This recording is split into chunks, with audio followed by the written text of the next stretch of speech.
மனுஷனுடைய கோபம் தேவனுடைய நீதியை நடப்பிக்க மாட்டாதே. இன்னைக்கு காலையிலேருந்து எத்தனை முறை நீங்கள் கோவப்பட்டிருப்பீங்க. இந்த 7 மணி வேளையில் இந்த செய்தி உங்களை நோக்கி வருது.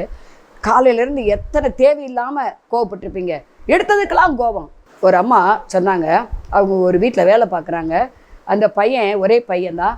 அவன் சேரை தூக்கி நீ என்ன கூட்டிகிட்டு இருக்க அப்படின்னு சொல்லி அவங்க காலில் எத்தி விட்டானா. அது காயமாயிருச்சான். அந்த அம்மா சொல்லுது, இவ்வளோ கோவப்படுறாம்மா, என்னை அடிச்சே போட்டுருவான் போலமா, ஏன்னா அந்த வீட்டு வேலைக்கு இனிமேல் போக மாட்டோமா.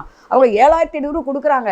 ஏன்னா எங்கள் வீட்டுக்காரர் சொல்லிட்டாரு, உனக்கு ரூபாயா பெருசு பாரு, காலை இப்படி அடித்து வச்சுருக்கானே, 1ஆம் இல்லை நின்றுக்கிறேன் அப்படின்னு சொல்லியிருக்காங்களா. அவங்க விட மாட்டேங்கிறாங்களா. அவங்க தாய் பிள்ளை கண்டிக்கவும் மாட்டேங்கிறாங்களா. 29 வயசு பையன் என்ன கல்யாணம் ஆகலை, கோவப்படுறானா. அந்த அம்மாவை, ஏய் கொண்டு வா, இன்னும் எனக்கா செய்கிற, சப்பாத்தி 4 கொண்டு வா, உப்பு இல்லை உரப்பு இல்லை குருமாவில், இப்படி சொல்லுவானா. கோவம். கடைசியில் அந்த அம்மா வேலையை விட்டுச்சு. அங்கே சாப்பாடு செய்ய ஆள் இல்லை. அவங்க அம்மா ஒரு ப்ரொஃபஸராக ஒர்க் பண்ணுறாங்க. நல்லா 1.5 லட்சம் 1.5 லட்சம் சம்பளம் வாங்குறாங்க. இப்போ சாப்பாடு செய்ய ஆள் இல்லை. 30 வருஷமாக அந்த அம்மா அந்த வீட்டில் வேலை பார்த்தாங்களா. பாருங்கள், அந்த வாலிப தம்பியுடைய கோபம் வேலைக்கு ஆள் இல்லாமல் ஆக்கிடுச்சு.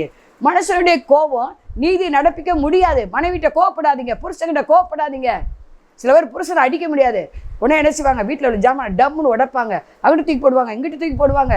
பிள்ளைகளை அடிக்க முடியாது, அது திருப்பி அடிச்சிருது இந்த காலத்து பிள்ளைகளாம், பயப்படுவாங்க. ஆகவே கோவப்படாதீங்க. கோபம் கொண்டாலும் பாவம் செய்யாதீர்கள் இருக்கு. சூரிய அஸ்தமிக்கும் கோபம் தனியே கடவுது. ஆண்டவர்கிட்ட கோபத்துக்கு மாறாக சாந்தம் அமைதி உள்ள இதயத்தை எனக்கு தாங்க ஆண்டவரே. மோசே சாந்தம் அமைதி உள்ளவராக இருந்தார். சாந்தம் உள்ளவர் பூமியை சுதந்திரிப்பாங்க. ஆகவே ஆண்டவரே கோபத்தை நீக்குங்க ஆண்டவரே. எதுக்கெடுத்தாலும் கோபம் வருது ஆண்டவரே, எடுத்து போடுங்க ஆண்டவரே.